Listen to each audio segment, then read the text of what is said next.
Bienvenidos al podcast San Marcos Lee, un espacio donde compartiremos información sobre las publicaciones más recientes del Fondo Editorial de la Universidad Nacional Mayor de San Marcos. Por este medio, tendremos la oportunidad de conversar con los autores, intercambiar ideas y perspectivas acerca de sus trabajos académicos. Asimismo, conoceremos más sobre las actividades culturales que promueve el fondo. En este episodio hablaremos de un rescate editorial que se concretó el año pasado. En 2022 publicamos el volumen compilatorio de El Zorro de Abajo, revista de política y cultura 1985-1987. Edición facsimilar de una publicación periódica aparecida a mediados de los años 80, en la cual se analizó al Perú de ese entonces desde una visión progresista.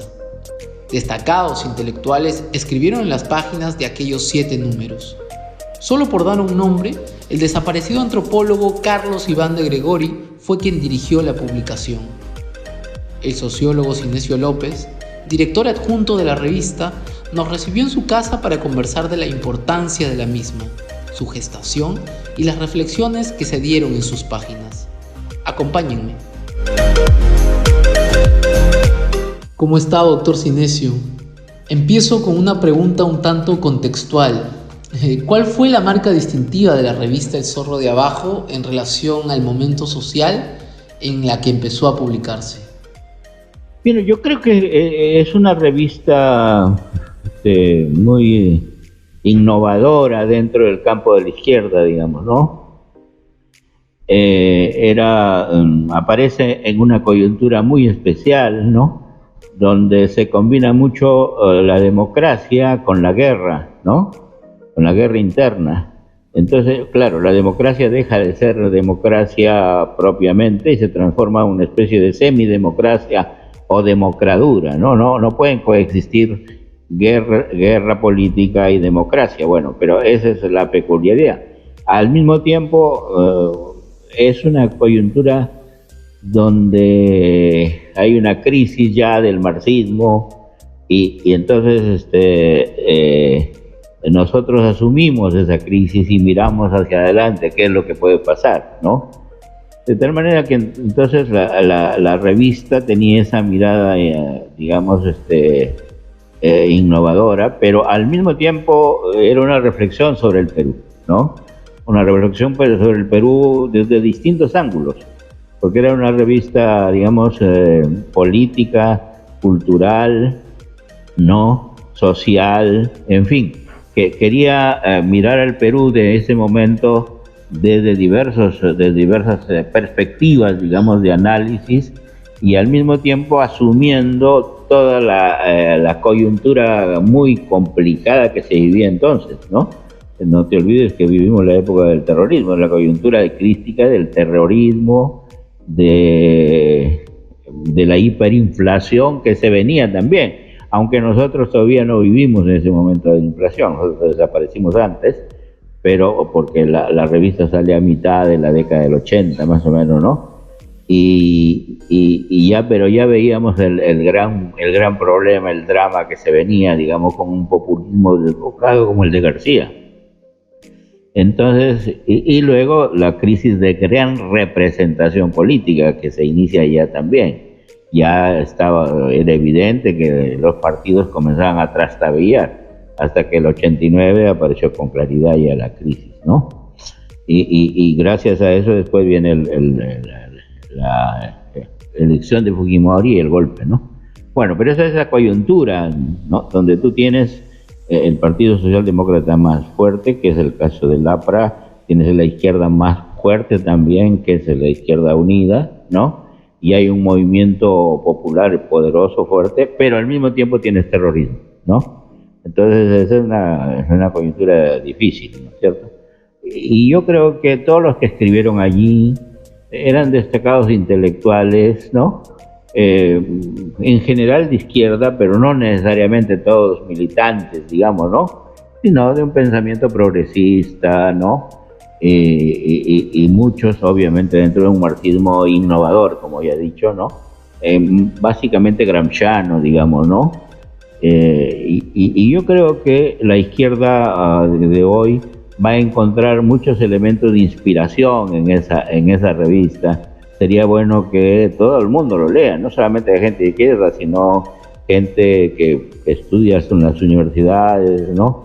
Que hace de alguna manera política, va a encontrar ahí, digamos, unos temas para discutir, para aprender, para dialogar, ¿no?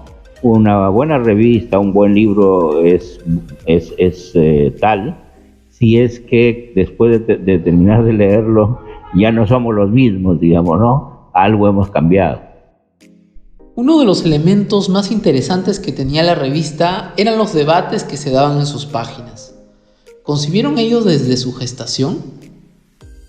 Bueno, era una mirada amplia que casi que todos nosotros veníamos del diario Marca, ¿no? Donde aprendimos a dialogar con el país. Ya no solamente a dialogar con la izquierda, sino a hablarle al país. Era un diario que llegaba a veces a 100.000 ejemplares, o sea, no era poca cosa, ¿no? Entonces era un diario muy poderoso, ¿no? Y todos veníamos de esa experiencia, de hablarle al país y de dialogar con la gente que no necesariamente es de izquierda. Entonces, la revista quiso asumir un poco esa tradición, pero en forma mucho más reflexiva, digamos, ¿no? Un diario, como tú sabes, al día siguiente ya es muy efímero y al día siguiente sí lo pueden volver pescado, nada más. En cambio, una revista no, una revista tiene vocación de duración, ¿no? Y de reflexión más pausada, ¿no? Y entonces, y del diálogo, el debate se abrió, había gente que participaba y que no era de izquierda, por ejemplo, el debate que había de Julio Kotler, nosotros mismos, digamos, Aníbal Quijano, en fin, diversas gentes, ¿no? Incluso pensamos en algún momento con Carlos Iván y desgraciadamente se frustró, hacer un diálogo que se llama El Perú en el Diván, entre Pablo Macera y el cura Gustavo Gutiérrez, el padre Gustavo Gutiérrez, que eran dos grandes cabezas pensando en el Perú. Bueno, pero cometimos el error de darle algún trago demasiado a Pablo y ya no se pudo hacer el diálogo, pero fue una conversación ahí de locos interesantísima, muy imaginativa. Bueno, y Max Hernández iba a moderar ese debate, digamos, ¿no? Bueno, entonces, pero en fin, se frustró. Pero digamos, era así una revista que estaba pensada cada número con un diálogo central, digamos, ¿no? Entonces, y el diálogo era, digamos, de diversas ópticas, diversas personas, que no necesariamente, eran de izquierda, sino para discutir los temas importantes del momento o del país, digamos, ¿no? O de la coyuntura internacional, ¿no? Y de la cultura. Porque uno de los rasgos muy especiales de la revista era esta mirada cultural, ¿no? En el cual estaba Miro Quesada, digamos, uno de los grandes, ¿no? Abu Gataz, en fin, hay varias personas que trabajaban y también dialogaban y hacían grandes debates, ¿no? Tito Flores participó en uno de los debates, ¿no? Tito Flores Galindo, ¿no? Y así. Lo mencionó de forma rápida previamente, pero me parece importante enfatizarlo y profundizar la idea de que era una revista con un componente cultural muy fuerte. ¿Qué ocurre hoy que cada vez menos intelectuales y artistas confluyen en espacios como una revista de marcada posición política? Mira, yo diría que toda la gente dedicada al campo de la cultura en sus diversas disciplinas, ¿no?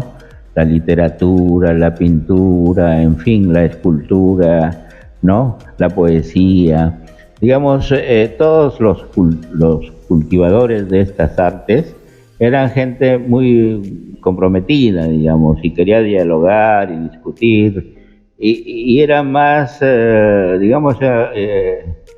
incluso un gran sector de ellos era más vinculado a la izquierda, digamos, todo eso ha ido distanciándose, ¿no?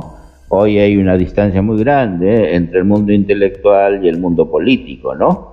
Antes el mundo político, yo creo que hasta los 80 más o menos, el mundo político y el mundo intelectual en todas las vertientes, ¿no? Estaba vinculado mucho a la cultura, ¿no? El APRA mismo tenía grandes intelectuales, digamos, ¿no? Otros intelectuales, Acción Popular mismo tenía filósofos, ¿no es cierto? Paco Miro Quesada, Alarco, Luis Felipe, ¿no? Y la izquierda obviamente tenía un conjunto de artistas, de literatos, de poetas, en fin, de toda la gente dedicada al campo de la reflexión cultural y la producción cultural. Y yo creo que ese mundo un poco se ha distanciado, se ha producido una especie de divorcio, ¿no? Entre el mundo de la cultura y el mundo de la política, porque la política, digamos, entró en una crisis brutal, con la crisis de representación, y en fin, a la crisis de los partidos, y bueno, y degeneró luego, digamos, aparecieron los outsiders, y los outsiders eran, digamos, unos asaltantes en la política. Entonces ya el mundo mismo cultural tomó distancia de la política, ¿no? Ya tú me vas a decir, porque hay grandes intelectuales en el fujimorismo, ¿no? O en Alianza para el Progreso, ¿no? Por más que tengan universidades, ¿no? O sea, no hay, eso ha desaparecido, ¿no es cierto? Eso ha desaparecido. Yo creo que es la crisis de la política. Eso no ha pasado en otros lugares del mundo, ¿no? En el Perú ha pasado eso, ¿no? Pero sí hay una crisis de representación de todos los partidos, y también eso obviamente hace que la cultura comience a tomar distancia de la política en el mundo mismo. Pero aquí nosotros hemos sido el enfermo más grave del hospital, ¿no? ¿Cuál fue el origen de la revista? ¿Cómo se gestó? Mira, todos éramos amigos, ¿no? Todos veníamos, la mayoría, del diario Marca, ¿no? Todos habían trabajado de alguna manera con el Caballo Rojo, ¿no? Entonces teníamos una tradición ahí, y teníamos ya una mirada. Habíamos dejado de ser un poco, de mirarnos a nosotros mismos y de conversar entre nosotros, ¿no? Y para hablar con el país. Entonces eso nos había enseñado el diario Marca, ¿no es cierto? O sea, eso lo aprendimos de ahí. Y entonces, y ahí nos hicimos amigos, toda la gente que se llamaba los zorros, ¿no? Éramos diferentes a los libios, ¿no? Y había una relación amical, ideológica también, pero sobre todo amical, digamos, ¿no? Para mí la amistad es fundamental, digamos, porque te da confianza, ¿no? Y por más que puedas discrepar, dialogas con mucha cordialidad. Además, yo creo que Carlos Iván fue un hombre extraordinario, ¿no? Era un hombre que tenía mucha sensibilidad, tenía muchos registros, ¿no? En su vida personal, ¿no? Era literato, era poeta, digamos, en silencio. A veces escribía muy bien, antropólogo, escribía muy bien, además, digamos, era una de las mejores plumas de la izquierda, junto con Tito Flores, ¿no? Que estaba en Márgenes, ¿no? Y con lo cual teníamos una relación muy amical. Yo con Tito habíamos estudiado juntos el doctorado de la Universidad de París, él hacía historia y yo sociología, y teníamos una vieja amistad, y habíamos militado juntos en la izquierda, ¿no? Habíamos militado en el MIR cuando éramos jóvenes, felices e indocumentados, ¿no? Entonces, pero claro, mantuvimos esa relación amical siempre, ¿no? Siempre. En la década de los 80 y en décadas previas se publicaron otras revistas. ¿Con cuál o cuáles de ellas se sentía cercana el Zorro de Abajo?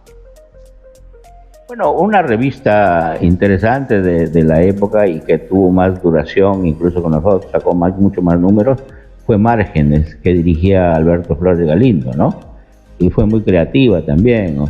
Teníamos algunas diferencias políticas, en fin, pero bueno, en su grupo había gente que decían, oye, yo me siento más identificado con ustedes, y había otros que asumían otras miradas, pero siempre eran miradas de calidad, digamos, ¿no? O sea, Márgenes era una revista de calidad, sin duda, ¿no? Y dialogaba a veces con nosotros, digamos, ¿no? Discrepaba abiertamente, nosotros tenemos puntos de vista distintos sobre el problema del terrorismo, por ejemplo, ¿no? Entonces habían matices, digamos, ¿no? Pero era siempre importante, el diálogo yo creo que es importante entre estas revistas, ¿no? Eran las revistas, yo creo, de la década más interesantes en diálogo, ¿no? No había una revista de derecha con la cual dialogar, digamos, ¿no?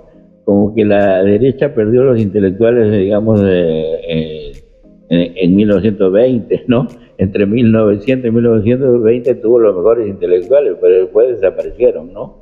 Bueno, Ribagüero se mantuvo siempre vivo hasta la coyuntura del 36, 40, ¿no?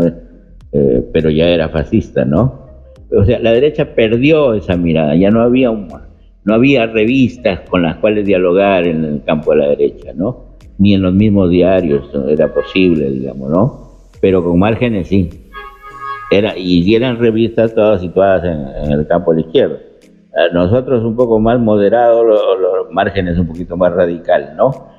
Sobre ciertos temas, ¿no es cierto? O sea, pero en general había una cierta relación cordial de debate, de discusión y amical entre nosotros mismos, ¿no? Doctor Sinesio, para concluir, ¿por qué llegó a su fin El Zorro de Abajo? Mira, en gran medida fue, digamos, problemas de trabajo, por un lado, luego crisis también en forma de financiarse una revista, en fin. No hay que olvidar que Carlos Iván, que era el motor de todo esto, el hombre más imaginativo, digamos, el que escribía muy bien, además, él y Tito Flores eran las mejores plumas de la izquierda, ¿no? Entonces, ¿qué pasaba? Combinaba mucho la actividad de trabajo también, ¿no? Con la revista, y entonces a veces había problemas de tiempo. Pero sobre todo fue un problema, digamos, económico ya, ¿no? El papel mismo comenzó a costar caro. Ya antes del 85 ya el periódico entró en crisis justamente frente a un problema económico de compra de papel. Comenzó a ser muy caro y después igual, ¿no? En el caso de la revista. No había discrepancia entre nosotros, ¿no? Al contrario. El problema fue eso, ¿no? De cuestiones de trabajos diversos que teníamos que asumir y al mismo tiempo problemas de costos para mantener la revista, en fin, ¿no? Le agradecemos su tiempo, doctor Sinesio. Esta conversación nos acerca a un momento clave de nuestra historia reciente y qué mejor de la mano de alguien como usted. Estimados amigos, ha sido Sinesio López hablando sobre El Zorro de Abajo. Nos vemos en el siguiente episodio de San Marcos Lee. Hasta la próxima.